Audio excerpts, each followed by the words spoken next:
Hi again, Kent Barker at Hamilton Kerrigan.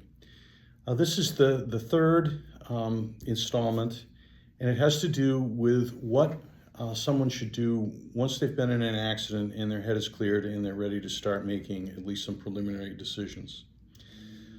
First and foremost, you need to contact counsel.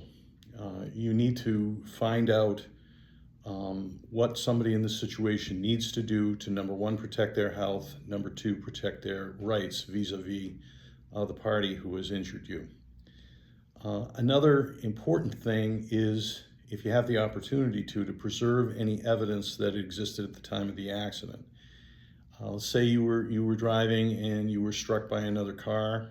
You need to get pictures of your car and, if possible, the other car. Not everybody thinks of that at the time of the accident. It's not possible. If you didn't get those pictures, it's okay. They've been preserved probably by the police and certainly by the other insurance companies, so you'll be able to get those images when you need them. But preserving the evidence is important. Also, photographs of any injuries that you have. A lot of times there's bruising, there's cuts, things like that can heal over time. And if we have a record of what they looked like at the time of the accident, that can be very important. Important was discussed a little bit in Section 2. Don't sign anything that the insurance company puts in front of you. You have 3 years to get the situation resolved, and you don't have to do what they tell you to right away. They have an interest in this, and it's not necessarily yours. So don't sign anything. If at all possible, if you're physically able to, you should meet with counsel.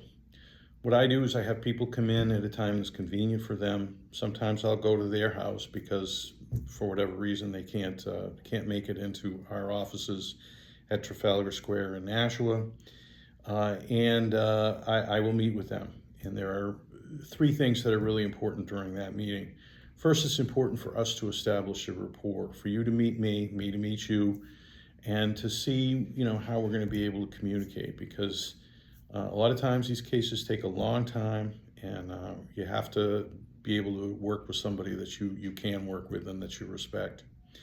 Secondly, is there needs to be a formalized agreement between us about how the case is going to proceed and how the money part is going to be handled. It's not always an easy conversation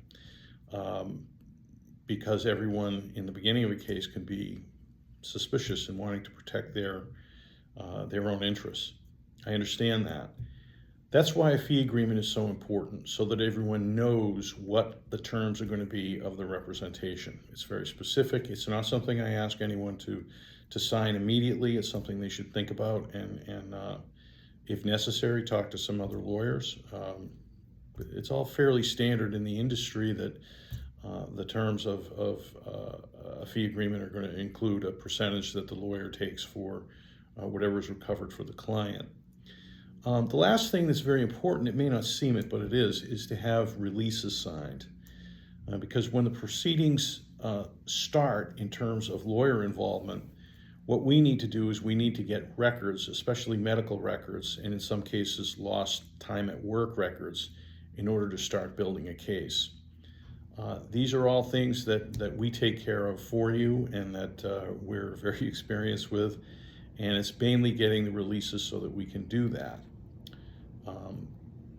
I'll be back in Section 4, where we're going to talk more about treatment, being your own advocate as a patient, and getting the proper treatment so that you can recover completely. Thank you.